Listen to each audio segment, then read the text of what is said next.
Political junction వర్తమాన రాజకీయాలపై సమగ్ర విశ్లేషణ అందిస్తుంది. నమస్తే, వెల్కమ్ టు ఆదాన్. నమస్తే మధుసూదన్ రెడ్డి గారు. నమస్తే కిషోర్ కుమార్. మధుసూదన్ రెడ్డి గారు, ఈరోజు మన డిస్కషన్లో ముఖ్యమైనటువంటి అంశాలు. నంబర్ 1, నిన్న శ్రీకృష్ణదేవరాయలు నరసరావుపేట ఎంపీ ఆయన ఒక బాంబు లాంటి వార్త. సరే, మనం అనేక సందర్భాల్లో దీని గురించి మనం మాట్లాడాం అనుకోండి. కాకపోతే కొన్ని కొత్త అంశాలు, అందులో కొన్ని విభేదించాల్సిన అంశాలు కూడా ఉన్నాయి. ఆయన ఏమంటాడు, ఢిల్లీ లిక్కర్ స్కామ్తో పోల్చుకుంటే ఆంధ్రప్రదేశ్ లిక్కర్ స్కామ్ చాలా పెద్దది. Andhra Pradesh liquor scam full bottle అయితే ఢిల్లీ లిక్కర్ స్కామ్ ఎంత ఒక చిన్న పెగ్గు లాంటిదే. కాబట్టి దానికన్నా చాలా అద్భుతమైన, చాలా వ్యూహరచన చేసినటువంటి మైండ్ పోయే స్కామ్ ఆంధ్రప్రదేశ్లో జగన్మోహన్ రెడ్డి హయాంలో జరిగింది. ఆయన బంధువైనటువంటి సునీల్ రెడ్డి ద్వారా దాదాపు 2,000 కోట్ల రూపాయల చిల్లర విదేశాలకు తరలించారు. ఏదో మనకు సినిమాల్లో ప్రీ ప్రొడక్షన్, పోస్ట్ ప్రొడక్షన్ అని చెప్పేసి ఏ రకంగా ఉంటాయో ఆ రకంగా అద్భుతమైనటువంటి ప్లానింగ్ తోటి మైండ్ పోయేలాగా జగన్మోహన్ రెడ్డి దోచుకున్నాడు అనేది బట్టబయలు చేసినటువంటి అంశం. సరే, ఆంధ్రా లిక్కర్ స్కామ్ గురించి, చాలా వ్యవహారాల గురించి మనం గతంలో మాట్లాడాం. బట్ ఈ సందర్భంగా ఈ సునీల్ రెడ్డి పాత్ర ఏంటి, నిజంగానే 2,000 కోట్లు ఉంటాయా, అంతకన్నా ఎక్కువ ఉంటాయా, దీని గురించి మనం కొంత డీటెయిల్డ్గా వెళ్ళే ప్రయత్నం చేద్దాం. ఇక నెంబర్ 2, ఈరోజు ప్రధాన వార్తల్లో ఒకటి, పోలవరం బనకచర్ల సంబంధించి మేము ముందడుగే వేస్తాం, వెనకడుగు వేయం, జూన్ నాటికి టెండర్లు కూడా ఖరారు చేస్తామని చెప్పేసి ఏపీ సీఎం చంద్రబాబు నాయుడు క్లియర్గా స్టేట్మెంట్ ఇచ్చారు. ఇప్పటికే దీని మీద ఇంటా బయట కొంత వ్యతిరేకత ఉంది. తెలంగాణ వాళ్ళు అభ్యంతరం చెప్తున్నారు. ఆంధ్రప్రదేశ్లో కూడా ముందు పోలవరం సంగతి చూడకుండా ఈ దీర్ఘకాలిక ప్రణాళికలని, అసలు ఈ కలలు గంటం ఏంటి, ఈ రకంగా ఏంటని చెప్పేసి కొంత విమర్శించేవాళ్ళు కూడా ఉన్నారు. అసలు పోలవరం బనకచర్ల అనేది సాధ్యమేనా, వైబిలిటీ అయినా, మరి టెండర్ల ప్రక్రియ వరకు వెళ్ళిందంటే కథ ముందుకే వెళ్ళుద్ది, దీనివల్ల సాధించేది ఏంటి అనేది కూడా మనం మాట్లాడే ప్రయత్నం అయితే చేద్దాం. దాంతోపాటు ఈరోజు కలెక్టర్ల కాన్ఫరెన్స్ కూడా జరిగింది.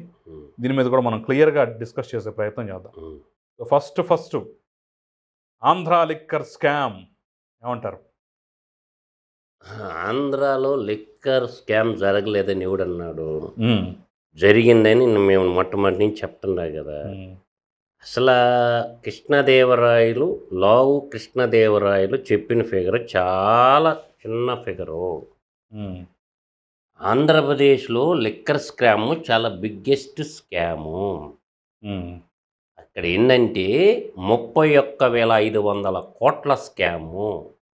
కృష్ణదేవరాయలు అన్నట్టు అది 2,000 కోట్లు 4,000 కోట్లు స్కామ్ కాదు. ఎందుకంటే కృష్ణదేవరాయలకి కొంత ఉంటుందంటే, గతంలో వైసీపీ ఎంపీ అయిన, ఇప్పుడు ప్రజెంటు తెలుగుదేశం పార్టీ ఎంపీ అయితే అయ్యుండొచ్చు గాక, గతంలో వైసీపీ ఎంపీ కాబట్టి అతనికి కొంత తెలిసి ఉంటుంది. అంటే పార్లమెంటు సెంటర్ వేదికగా దీన్ని లేవనెత్తినాడు కాబట్టి ఎన్ఫోర్స్మెంట్ డైరెక్టరేట్ ఏంటి మనీ ట్రయల్ ఉందని చెప్పింది ఏదైతే అన్నాడో, ఇప్పుడు మోడీ గారు దీన్ని తీసుకుంటాడా అనేది $1 మిలియన్ ప్రశ్న. నాకు తెలిసి మోడీ గారు, అమిత్ షా గారు ఈ కేసు టేకఅవుట్ చేయరు. ఎందుకంటే మద్యపాన నిషేధమని చెప్పినటువంటి జగన్మోహన్ రెడ్డి గారు తనే మద్యం వ్యాపారస్తుడిగా మారిపోయి తనే డిస్టిలరీస్ని మేనేజ్ చేసుకుంటూ, తన మనుషులను పెట్టుకొని డిస్టిలరీస్ అన్నీ మేనేజ్ చేసుకొని, ఉత్పత్తిదారుడు అతనే, సప్లయరు అతనే, రాజ్యాది నేత అతనే. కాబట్టి రెండోది, మేక్ ఇన్ ఇండియాలో భాగంగా డిజిటల్ కరెన్సీ అనేది ఏదైతే ఉందో దాన్ని ఎందుకు ఇంప్లిమెంటేషన్ చేయలేదని మోడీ గారు అడగల జగన్మోహన్ రెడ్డిని. 5 ఏళ్ళు బాగానే వాటేసుకున్నారుగా ఇద్దరు, అలాయ్ బలాయ్ బాగానే చేసుకున్నారుగా. దాదాపుగా నీకు 99,000 కోట్ల టర్నోవర్ జరిగినటువంటి లిక్కర్ బిజినెస్ని డిజిటల్ ఇండియాలో భాగంగా ఎందుకు ఫోన్పే, గూగుల్ పే పనిచేయలేదు? కేవలం 690 కోట్లకు మాత్రమే డిజిటల్ పేమెంట్లు చూపించి మిగతా అంతా క్యాష్ రూపంలో ట్రాన్సాక్షన్ ఎందుకు చేశారు? శనివారం ఆదివారం క్యాష్ యాడ్ డిపాజిట్ చేశారు. శనివారం ఆదివారం వచ్చిందంటే రెండోది ఏంటంటే బ్రాండ్స్ అంటే కాదు, అప్పుడు సాయంత్రానికి మొత్తం క్యాష్ మొత్తం తీసుకెళ్ళి పోలీస్ స్టేషన్లో పెట్టాలి, ఆ తర్వాత తెల్లారి హ్యాండ్ ఓవర్ చేయాలి. ఆ రూలు 4-5 ఏళ్ళు కొనసాగిందా, లేదంటే మధ్యలో అసలు లేనే లేదు. అది ఎంత వాళ్ళు సేల్స్ ఏంటంటే ఇంత జరిగితే ఇంత చూపించారు సేల్స్ అంతే. అందువల్ల ఏంటంటే దీన్ని పట్టుకోవటం చాలా ఈజీ కిషోర్ గారు. అసలు డిస్టిలరీస్లో ఇన్వెంటరీ కంట్రోల్ రిజిస్టర్స్ ఉంటాయి. వెరీ సింపుల్ దీన్ని బయటికి తీయటం. ఇన్వెంటరీ కంట్రోల్ రిజిస్టర్స్, ఇథనాలు ఎంత వాడారు, ఇన్పుట్ ఎంత, అవుట్పుట్ ఎంత, అట్టా అన్ని డిస్టిలరీలస్ డేటా తీసుకుంటే ఈ డేటా ద్వారా మనకు బయటపడిపోద్ది. రెండోది లిక్కర్ కన్జంప్షన్ స్టాటిస్టిక్స్ అని సెంట్రల్ గవర్నమెంట్లో ఐఎస్ఎస్ కింద ఒక డిపార్ట్మెంటే ఉంటుంది. ఆంధ్రప్రదేశ్లో డైలీ లిక్కర్ తీసుకునే వాళ్ళ యొక్క స్టాటిస్టిక్స్ గవర్నమెంట్ దగ్గర ఉన్నాయి.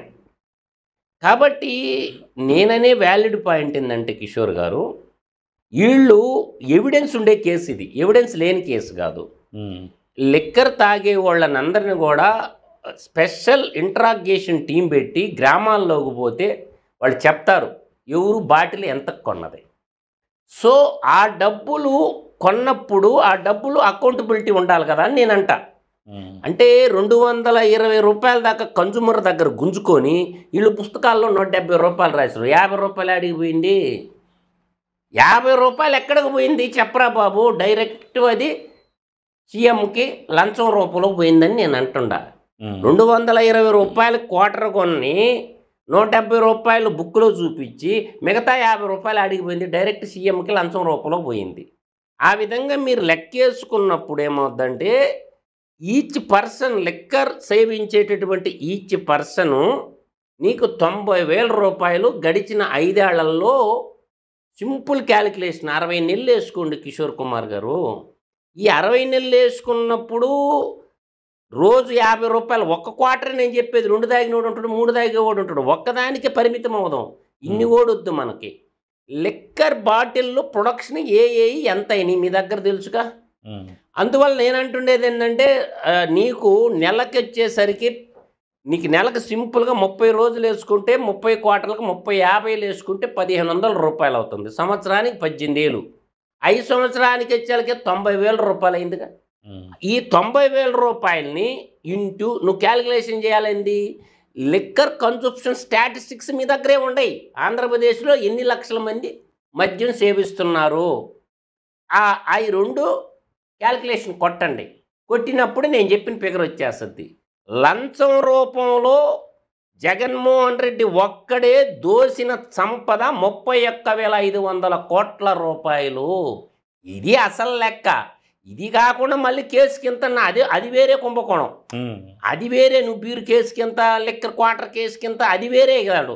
దీని కథ ఏంది, దీని ముచ్చటేంది, తర్వాత ఏంటంటే దీన్ని జిఎస్టీ కట్టిర్రా లేదా, జిఎస్టీ అధికారులు ఏం చేస్తా ఉన్నారు, ఇన్కమ్ ట్యాక్స్ అధికారులు ఏం చేస్తా ఉన్నారు.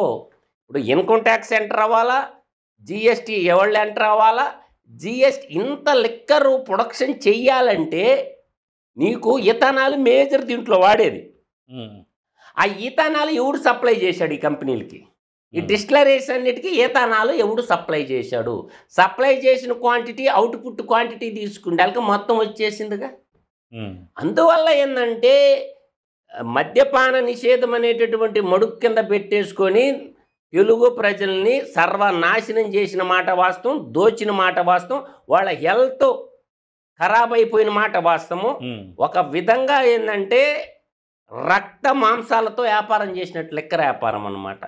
కాబట్టి మద్యపాన నిషేధం అని చెప్పి ఓట్లు అడుక్కున్నటువంటి వ్యక్తే మద్యం వ్యాపారస్తుడు. రాష్ట్ర ముఖ్యమంత్రి మద్యం వ్యాపారస్తుడైతే ఇంకెవడు ఏం చేయలేడు. అందువల్ల ఇప్పుడు తండ్రే కామాంధుడు అయినట్టు అన్నమాట. తండ్రే కామాంధుడైతే బిడ్డ ఏం చేస్తుంది? ఏం చేయలేరుగా. రాజ్యపాలకుడే లిక్కర్ వ్యాపారస్తుడైనప్పుడు ఎవరేం చేస్తారు? ఎవరేం చేయలేరుగా. చేయలేనప్పుడు ఏం చేయాలంటే ప్రజాస్వామ్యయుతంగా గద్దె దింపారు ప్రజలు. కానీ ఈ దోచిన డబ్బులు తీయాల్సిన బాధ్యత ప్రధానమంత్రి నరేంద్ర మోడీ గారి మీద ఉందా లేదా, కేంద్ర హోంశాఖ మంత్రి అమిత్ షా గారి మీద ఉందా లేదా? వీళ్ళిద్దరు సమాధానం చెప్పాలా. ఎందుకంటే నిన్న జడ్జి కేసు ఏమైంది జడ్జి కేసా? ఏం ఎత్తిపోయింది. ఎందుకో దొరికిపోయిన దొంగ. కానీ మూసిపెట్టారుగా. పరువు ఇంకెక్కడ ఉందిరా మీకు పరువు ప్రతిష్ట? నేను ఎప్పటి నుంచో మొత్తుకుంటుండా. ఇప్పుడు జడ్జి దొరికిపోయిండు, బయట పెట్టిందా? పార్లమెంట్ అభిశంసన తీర్మానం చేసిందా? లేదు కదా. అంటే మేము మొట్టమొదటి నుంచి మొత్తుకుంటున్నదే అసలు దొంగలు కాకి ఖద్దర్ నల్లకోటు 3 ఏకమైపోయినాయి. కాకి చొక్క, ఖద్దర్ చొక్క, నల్లకోటు ఆ కేసుని కప్పెట్టేశారు. ఇంకా 4 రోజులు మీడియాలో, పేపర్లో, వార్తాపత్రికలో, వెబ్సైట్లో వస్తుంది, కేసు అటకెక్కిపోయింది. అంటే ఇప్పుడు గాలి జనార్దన్ రెడ్డి కేసు కోడ్ చేసుకోండి మీరు, పట్టాభి ఆత్మహత్య చేసుకుని ఎడచచ్చాడా? ఎడచచ్చిండా? అట్టా ఈడేంటంటే ఈ జడ్జిని పెట్టుకుంటే నేను ఒక్కనే ఎదవనా, నా పక్కన ఉన్న ఎదవలు ఎంతమంది ఉన్నారు మీకు తెలుసు అని బయట పెడతాడని చెప్పి టోటల్ న్యాయ వ్యవస్థ కొలాప్స్ అవుతుందని చెప్పి ఆల్రెడీ ఏమన్నారు అలహాబాద్ హైకోర్టు జడ్జీలు కానీ లాయర్లు కానీ మాదేమన్నా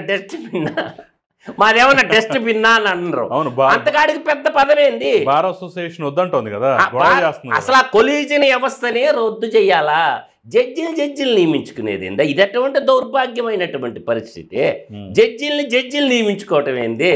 ఇప్పుడు చీఫ్ జస్టిస్ ఆఫ్ ఇండియా ఇంతవరకే ముందుకొచ్చి సమాధానం చెప్పలేదుగా, దేశ ప్రజలకన్నా చెప్పాలిగా. మా జడ్జి గారు నికాలసైన పర్సనాలిటీ, రూపాయి లంచం తీసుకోలేదు మా జడ్జి గారు. అంతెందుకు జడ్జిలందరినీ ముందుకు రమ్మనండి, చీఫ్ జస్టిస్ ఆఫ్ ఇండియా గారిని.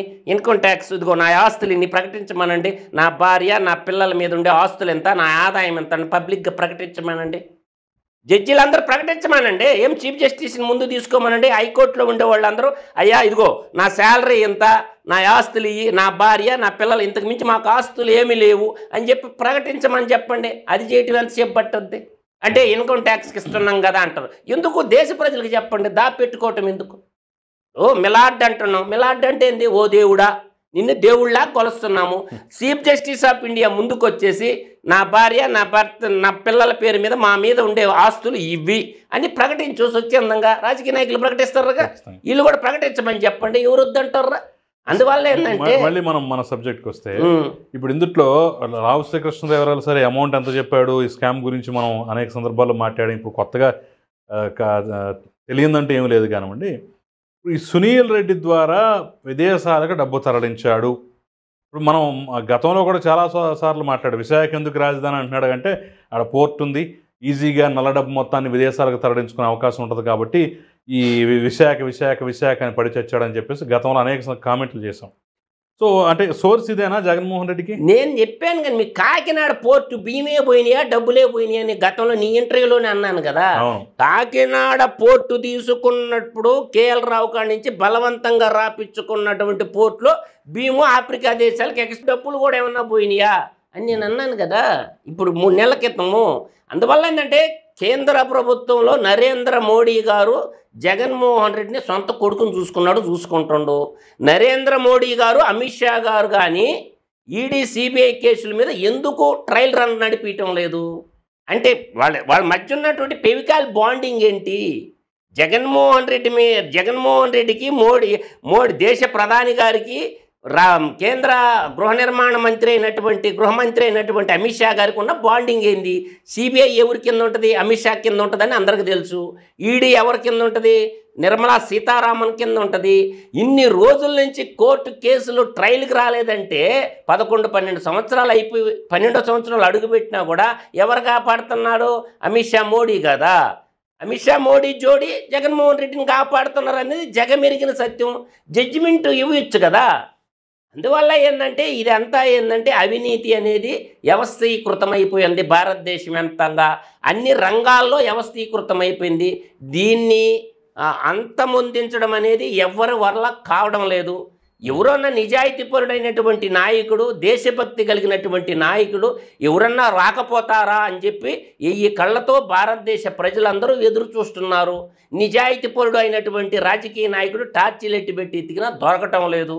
ఎవరో ఒకరు భరతమాత మీద దేశభక్తి కలిగినటువంటి నాయకుడు, దేశోద్ధారకుడైనటువంటి నాయకుడు, గట్స్ ఉన్నటువంటి నాయకుడు దేశ ప్రధానిగా అయితే తప్ప ఈ సమస్యలకన్నిటికీ పరిష్కారం దొరకదు. పార్లమెంటరీ వ్యవస్థలో 63% క్రిమినల్స్ భారత పార్లమెంట్లో ఉభయ సభలో ఉండరని స్టాట్ 6 చెప్తుంది. 63% చట్టసభలో క్రిమినల్స్తో నిండిపోయినాయి అని చెప్పి స్టాట్ 6 చెప్తున్నాయి. క్రిమినల్సే చట్టాలు తయారు చేస్తామంటే ఇంకా దేశ భవిష్యత్తు ఎలా ఉంటుందో మీరు ఆలోచించుకోండి. ఇప్పుడు ప్రియాంపుల్ చట్టం ఏమవుతుందో మన అందరికీ తెలుసుగా, దాన్ని ఎందుకు బలోపేతం చేయలేదు? సవరణ చేసుకోవచ్చు కదా. ఎవడు ఏ పార్టీలో గెలుస్తుండో ప్రజాస్వామ్య తీర్పుని అపసయం చేస్తూ ఇంకో పార్టీలోకి గోపీల్లాగా దూరుతున్నారుగా. కాబట్టి దీన్ని అంతా ప్రోత్సహిస్తున్నది ఎవరు? అందువల్ల చట్టం బలహీనంగా ఉన్నప్పుడు చట్టాన్ని బలం చేయాల్సినటువంటి బాధ్యత ఎవరి మీద ఉంది?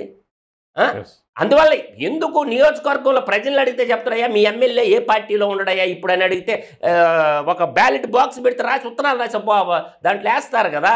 సింపుల్గా ఎలక్షన్ కమిషన్ పురమాయించి ఒక నిందారోపుడు ఒక ఎమ్మెల్యే మీద వచ్చింది కిషోర్ గారు, ఇతను గెలిచిన పార్టీలు కాకుండా ఇంకో పార్టీ పెడని బాక్సులు పెట్టండి, మండలం ఎంఆర్ఓ కాడ ఒక డ్రాప్ బాక్సులు పెట్టండి, ప్రతి ఓడు పేపర్ రాసి దాంట్లో వేస్తాడో లేదో చూడండి, దాన్ని బట్టి నిర్ణయం తీసుకోవచ్చు కదా.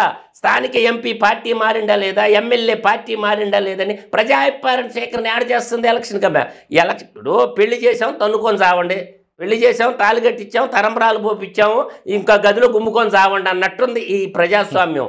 అట్లా నేను అనేది ఏంటంటే ఒక విధంగా చూస్తే మాత్రం ఒక పదాన్ని అయితే నేను Mecha. Andhra liquor scam ocean లాంటిది, ఓషియన్లో ఒక డ్రాప్ లాంటిది అన్నాడు ఎవరు? లావు కృష్ణదేవరాయలు. అదైతే వాస్తవమే, ఆ డైలాగ్ అయితే వాస్తవమే. కాబట్టి ఇప్పుడు అతను పార్లమెంటేరియన్కి 5 ఏళ్ళు ఉన్నప్పుడు ఎందుకు గళం ఎత్తలేదు పార్లమెంట్లో? పార్లమెంటేరియన్కి 5 ఏళ్ళు ఉన్నప్పుడు నీ కళ్ళ ముందు అవినీతి జరుగుతున్నప్పుడు నువ్వు ఎందుకు గళం ఎత్తలేకపోయినావు? జగన్మోహన్ రెడ్డికి భయపడ్డావా? అందుకే నీకు మంచి పద్యం చెప్తా ఇలుగోడిగా. దీనికే కృష్ణదేవరాయలు నీకు విద్యా సంస్థలు ఉన్నాయి కదా, ఎవరన్నా మీ పిల్లోళ్ళకి తెలుగు వచ్చిన వాళ్ళ గురించి అడగండి, మీ ప్రొఫెసర్లను అడగండి, చెప్తారు ఈ పద్యం. నేరనన్నవాడు నెరజాన మహిళోనా. నీకే కృష్ణదేవరాయలు బాగా చెట్టు వద్ది. నేరనన్నవాడు నెరజాన మహిళోనా, నేరునన్నవాడు నిందజందు, ఊరుకున్నవాడే ఉత్తమ యోగిరా, ఇష్పదాభిరామ ఇనురవేమ అని ఏమారెడ్డి ఎప్పుడో రాశాడు. ఇప్పుడేం చేయమంటావు నన్ను చెప్పు, ఇప్పుడు చెప్పు. అంటే 5 ఏళ్ళు ఊరుకున్నావుగా, ఉత్తమ యోగ అయినా అప్పుడా? ఇప్పుడేమంటున్నాడు? ఇప్పుడేం చెప్తున్నాడు? అవినీతి చేసిండు జగన్మోహన్ రెడ్డి. ఇదే మాట అప్పుడే అన్నాలి కదా. అందువల్ల ఏంటంటే ఏ గాలికి చాపత్తకూడదు. అందువల్ల ఇప్పుడు ఏంటంటే లిక్కర్లో స్కామ్ జరిగిన మాట వాస్తవం కిషోర్ గారు. ఇది ఎవరు చెరిపివేయినటువంటిది సత్యము. ధర్మంగా ఏంటంటే జగన్మోహన్ రెడ్డి లిక్కరు మైన్ అనే వాళ్ళకి మొత్తం మైన్స్ మొత్తం, తర్వాత అటవీ, ఎలక్ట్రికలు, ఆరోగ్యం, వైద్య ఆరోగ్యం, ఇరిగేషన్, ఈ 6 మొత్తం ఇంక్లూడింగ్ ఎడ్యుకేషన్ శాఖతో సహా 7 శాఖల్లో నాకేసిన మాట అయితే వాస్తవమే. అందువల్ల ఏంటంటే అవినీతి జరగాలి. ఐఎండ్పిఆర్ని వదిలినారా కిషోర్ గారు? ఐఎండ్పిఆర్లో 371 కోట్లు ఒక రాష్ట్ర ముఖ్యమంత్రిగా ఉంటూ తన సొంత పత్రికకి 371 కోట్లు తీసుకున్నాడు. తన పత్రిక అమ్మకంతో 203 కోట్లు, వెరసి 574 కోట్ల రూపాయలు ప్రజాధనాన్ని ఒక రాష్ట్ర ముఖ్యమంత్రి తన సొంత సంస్థకే బదలాయించినట్టే గవర్నర్ ఎలా సంతకం పెట్టిండు? అప్పుడు ఐఎండ్పిఆర్ మినిస్టర్ ఎవరు? సమాచార మంత్రి ఎవరు? ఎవడు తెలియదు ఈ భాగోతం? గవర్నర్కి తెలియదా? ఇప్పుడున్న గవర్నర్కి ఆనాడు ఉన్న గవర్నరు నేడు ఉన్న గవర్నరు ఇద్దరు ఒకటే. ఎలా పెట్టి నువ్వు సంతకం? అందువల్ల ఏంటంటే ముఖ్యమంత్రి దొంగ అయిపోతే ఇంకెవరితో మొరపెట్టుకోవాలి ప్రజలు? ఒక రాష్ట్ర ముఖ్యమంత్రి దొంగతనానికి అలవాటు పెడితే ఎవడేం చేయాలా? ఇది ఒప్పుకుంటుందా? న్యాయబద్ధమా? చట్టబద్ధమా? ఏ చట్టం చెప్తుందో? రాజ్యాంగ ముఖ్యమంత్రి అన్నోడే దొంగతనానికి పాల్పడితే తన సొంత సంస్థకు నిధులు మళ్ళించుకుంటే ఎవడేం చేయాలా? ఎన్ని రోడ్లు పోయొచ్చు, ఎంత డ్యాములు కట్టొచ్చు, ఎలా చెప్తా. సింపుల్గా చెప్పిన 371 కోట్లు ప్లస్ 203 కోట్లు 574 కోట్లు దోచేసిండుగా, అది అవుపాళ్ళ. అందువల్ల ఏంటంటే దోపిడీ జరగలేదు అన్నమాట ఉన్నమాట, అది అన్నమాట కాదు, దోపిడీ జరిగిందన్నది ఉన్నమాట. అందువల్ల ఏంటంటే జగన్మోహన్ రెడ్డి గడిచిన 5 ఏళ్ళు నాకు తెలిసి ఆఫ్రికాకి తరలించుంటారు ఈ డబ్బు అంతా, దుబాయ్, ఆఫ్రికా. కాబట్టి మనం ఏం చేసేది ఏంటంటే కేంద్ర ప్రభుత్వంలో ఉన్న వ్యవస్థలన్నీ భ్రష్టు పట్టిపోయినాయి. కాబట్టి ఈడీ ఎన్ఫోర్స్మెంట్, ఈడీ ఒకటి, సిబిఐ ఒకటి రంగంలోకి దిగితే కానీ ప్రధానమంత్రి మోడీ గారు దయదలిసి ఆంధ్రప్రదేశ్ల మీద దయదలిసి చేస్తే తప్ప ఏం చేయలేం. రైట్ సార్, ఇక మనం రెండో టాపిక్ వెళ్ళిపోదాం. పోలవరం బనకచర్ల జూన్ నాటికి టెండర్లు అంటున్నారు. వద్దు అని చాలామంది ఆపుతున్నారు, పర్లేదు కావాలని చాలామంది అడుగుతున్నారు. అసలు ఏది నిజం, ఏది వాస్తవం? పోలవరం బనకచర్లనే సాధ్యమా, ఉపయోగపడేనా, అసలు రాష్ట్రానికి ఏమన్నా దానివల్ల మేలుందా? ఇన్ని ప్రశ్నలు వస్తున్నాయి. మీరేమంటారు? ఇది అద్భుతమైన ప్రాజెక్టు. తెలుగు తల్లి మెడలో మణిహారం లాగా ఇది తెలుగు తల్లికి జలహారతి లాంటి ప్రాజెక్టు. ఈ ప్రాజెక్ట్ని వద్దన్నోడు ప్రతి ఓడు నా దృష్టిలో మూర్ఖుడే, అవేకుడే. అందుకని ఆరంభింపర నీచ మానవులు విజ్ఞాయాస సంత్రస్తులై ఆరంభించి తుర్జించుదురు మధ్యముల్ ధీరుల్ ఉత్తముల్ చివరిదాకా పోరాడి కొనసాగిస్తారు. పోలవరం బనకచర్ల అనే ప్రాజెక్టు ఒక తెలుగు తల్లి తెలుగు నేలకే కాదు, తమిళనాడుకి కూడా వరప్రదాయిని. దక్షిణ గంగా ప్రకృతి దేవుడు వరనిచ్చినా పూజారి కరుణించలేదని చెప్పి ప్రకృతి ఇచ్చినటువంటి నీళ్లు వేల టీఎంసీలు సముద్రం పాలైపోతూ ఉన్నాయి. ఆ నీళ్ళని ఒడిచిపెట్టుకొని మనం ఏంటంటే ఇటు తెలంగాణ ఈరోజు లొల్లి చేస్తుంది. ఏం లొల్లి చేస్తుంది? శ్రీశైలం నీళ్లు మా వాటా మా 50% ఇవ్వడం లేదని. కాబట్టి ఈ పోలవరం బనకచర్ల కానీ కంప్లీట్ అయిందంటే శ్రీశైలంలో నీళ్లు తెలంగాణ బిడ్డలు, మన సాటి తెలుగు బిడ్డలు, మన అన్నదమ్ములు వాడుకుండేదానికి పుష్కలంగా ఉంటుంది. భవిష్యత్తులో కిషోర్ గారు మహారాష్ట్ర కానీ అటు కర్ణాటక కానీ విపరీతమైన వర్షాలు పడితే తప్ప సాధారణ వర్షపాతం కానీ నమోదవుతుంటే చుక్క నీరు కూడా రాదు శ్రీశైలం డ్యాములకి. శ్రీశైలం డ్యాము నిండటమే గగనమైపోద్ది.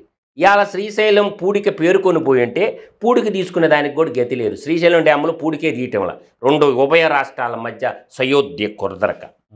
ఇవాళ అదేవిధంగా ఏంటంటే నేననే వ్యాలిడ్ పాయింట్ ఏంటంటే పోలవరం బనకచర్ల ప్రాజెక్ట్ అనేది గ్రావిటీ ద్వారా బొల్లాపల్లి దాకా వచ్చేటటువంటి ప్రాజెక్ట్. అది గ్రావిటీ ద్వారానే బొల్లాపల్లి ఎక్కడుంది? ప్రకాశం జిల్లాలో ఉంటుంది.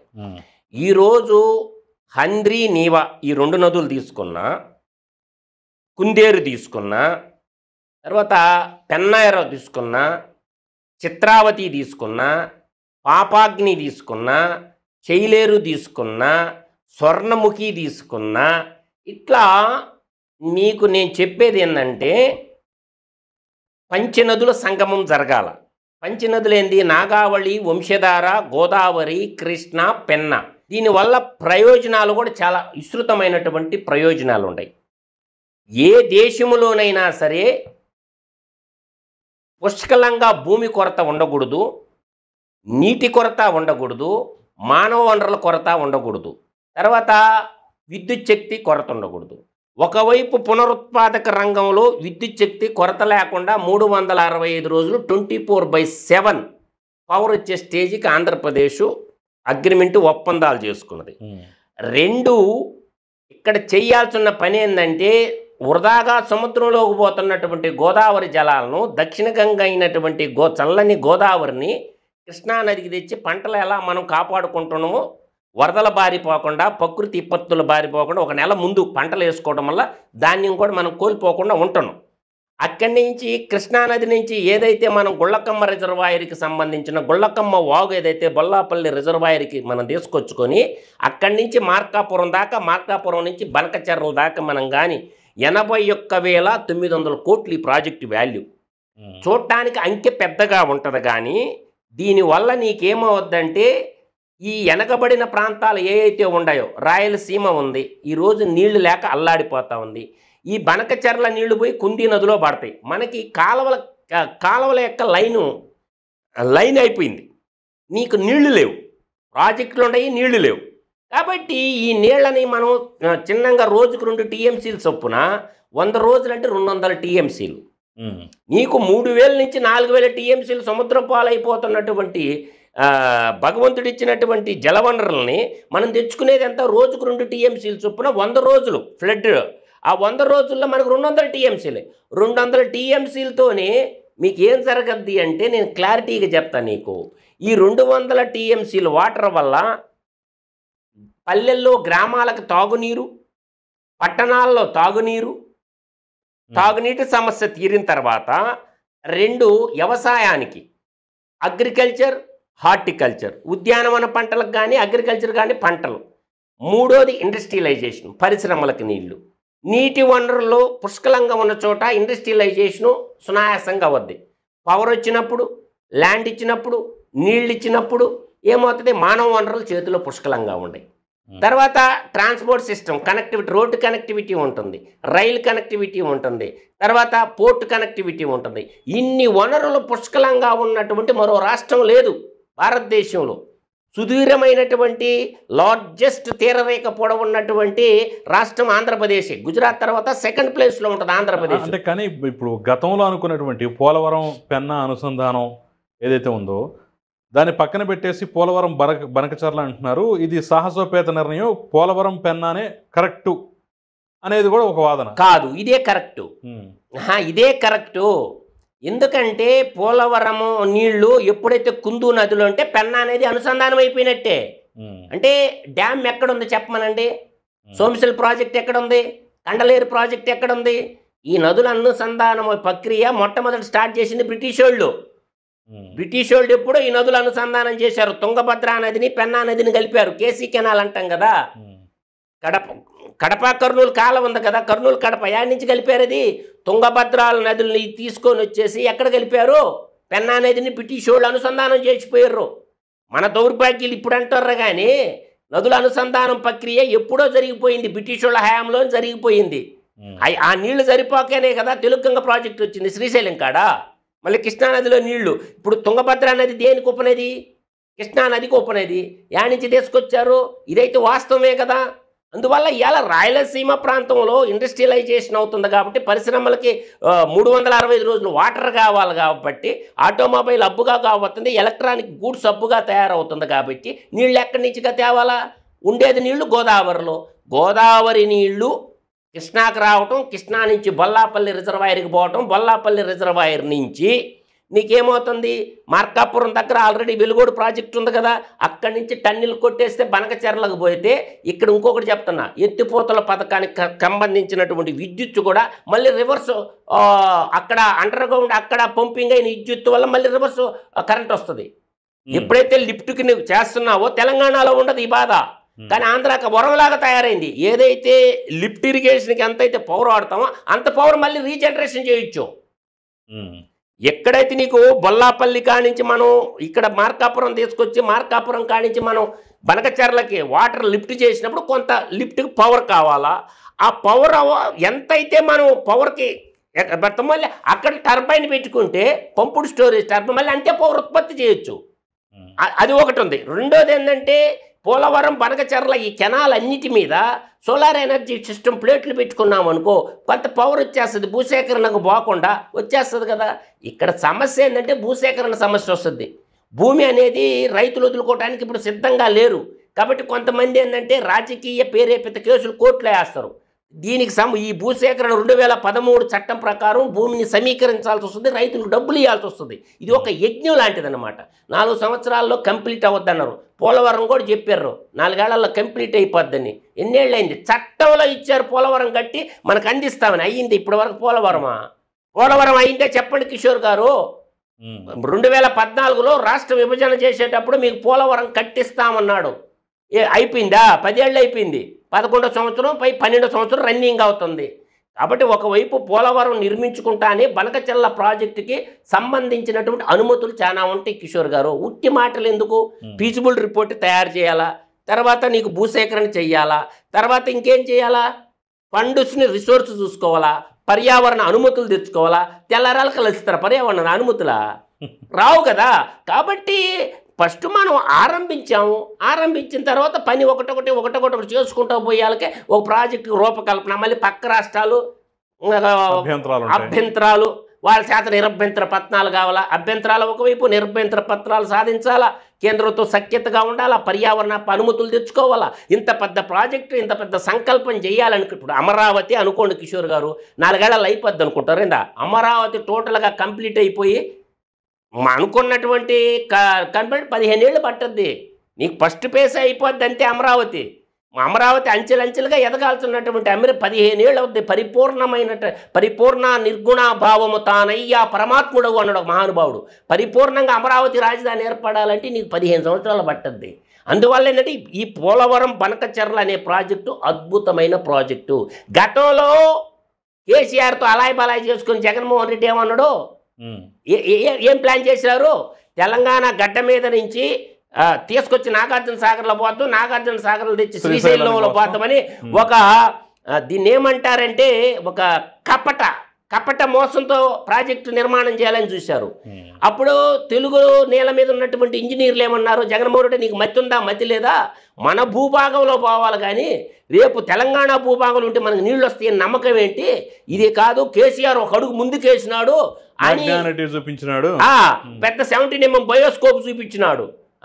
అందువల్ల ఏంటంటే ఇప్పుడు తిక్కలోడి పెళ్ళికి పందిరేస్తేనంట, ఏందే తిక్కలోడి పెళ్ళికి పందిరేస్తేనంట తోక కుక్కతో కొడుతూ పడిపోయిందంట, అట్టుందే ఆలోచన. అందువల్ల ఏంటంటే మన భూభాగంలో కాలువలు ఉండి మన భూభాగం ద్వారా నీళ్లు ఎత్తుకోకపోతే అది ఎప్పుడైనా మన ఆస్తి అవ్వద్దు, కానీ పక్కింటోడికి పుట్టిన పెట్టి నా పెట్టంటే ఎట్ట కుదరుతుంది, కుదరదు. అందువల్ల నేను అనేది ఏంటంటే ఈ పోలవరం బనకచెర్ల అనేది మన తెలుగు జాతికే కాదు తమిళియన్స్కి కూడా జలహారతి లాంటిది, ఒక వరం లాంటిది. దయచేసి ఈ పాదాలకు దండం పెడతానరా, ఈ ప్రాజెక్టు మాత్రం అడ్డుపడబాకంటారా. బంగారంటి ప్రాజెక్టు నీటి విలువని తెలిసిన ఒక రైతు బిడ్డగా మిమ్మల్ని ఏడుకుంటున్నాను. ఎందుకంటే కిషోర్ గారు 77 ఏళ్ళు స్వతంత్రం వచ్చి సోమశిల ప్రాజెక్టు నిర్మాణం జరిగింటే డ్యాము పక్కన మా గ్రామాలుంటే నేటికి నీటికి నోచుకోలేక తాగునీరుకి సాగునీరు లేక అల్లాడిపోతుంది మా ఉదయగిరి నియోజకవర్గం. మేము ఊరితో మొర్ర పెట్టుకుంటున్నాం. డ్యాము పక్కనే మా మండలాలు ఉంటాయి. ఇప్పటికీ తాగునీరు సాగునీరు లేక మా ఉదయగిరి నియోజకవర్గం తల్లడిల్లిపోతా ఉంటే మేము ఎవరితో మొరపెట్టుకుంటున్నాం, మా గోస అరణ్యం రోదనైపోతుంది, ఎవడు ఇనిగేసిన మీ ఇస్తున్నా. కాబట్టి నీళ్ళనేవి సంపదను సృష్టించే, నీళ్ళంటే ఉత్త గొంతు తడి ఆర్పేదే కాదు, ప్రాణధారలు జలధారలే కాదు, ఆర్థిక వనరులను పెంచేది. నీళ్ళు ఎక్కడ ఉంటుందో అక్కడ చూడండి, ఆ పట్టణాలు సర్వతోముఖాభివృద్ధి చెంది ఉంటాయి. ఇలా గోదావరి జిల్లాలు పుష్కలంగా ఉంటాయి, కృష్ణా జిల్లా గుంటూరు జిల్లా డెవలప్ అయిందంటే ఎట్ట డెవలప్ అయింది, నాగార్జున సాగర్ నీళ్లు రావడం వల్ల కోటాను కోటీశ్వరులు అయ్యారు, డాక్టర్లు అయ్యారు, ఇంజనీర్లు అయ్యారు, హాస్పిటల్ కట్టారు, విదేశాలకు పోయారు, ఫ్యాక్టరీలు పెట్టారు. నీళ్ళకి అంత శక్తి ఉంటుంది. కాబట్టి ఎవరు తెచ్చినా నీళ్లు మంచిదే, నీళ్ళకి అడ్డపడబాకడ మహానుభావులారా, మీ పాదాలకు దండం పెడుతున్నాను. ప్రాణదారులు మన జలదారులు మన ఆర్థిక వనరులు అంటున్నా నేను. కాబట్టి వాటికి అడ్డుపడబాకంటారా, మీకు చేతులు ఎత్తి దండం పెడతాను. పోలవరం బనకచెర్ల వచ్చి తీరాల్సింది, ఒక మణిహారం లాగా మిగిలిపోబోతుంది. కాబట్టి దీన్ని భద్రంగా ఈ ప్రాజెక్టు DPR తయారు చేసి ముఖ్యమంత్రి జాతికి అందించాలని చంద్రబాబు నాయుడు గారిని కోరుకుంటున్నాను.